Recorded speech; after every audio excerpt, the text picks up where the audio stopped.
Сәлем баршаңызға, сіздерге оп-оңай жасалатын витаминный салат деп те айтуға болады. Видеоның астында рецепт жазулы тұр.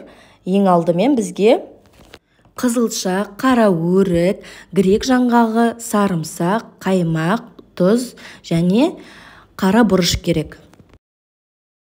Үккіштен қызылшамызды өткізіп алып, қара өрігімізді соломка қылдып тураймыз да, және грек жаңғағын блендерден өткізіп аламыз.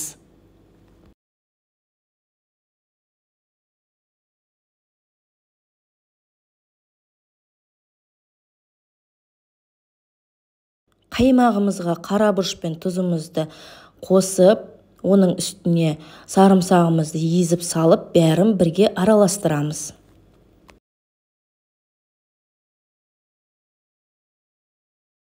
Дайын болған қаймағымызды салатымызға салып, жақсылап тұрып араластырамыз. Оп-оңай жасалатын салатты сіздер де жасап көріңіздер, иммунитеттеріңізді көтеріңіздер. Менің каналыма тіркеліп, лүпіл басып, пікірлеріңізді қалдырып кетіңіздер. Ас болсын, сау болыңыздар.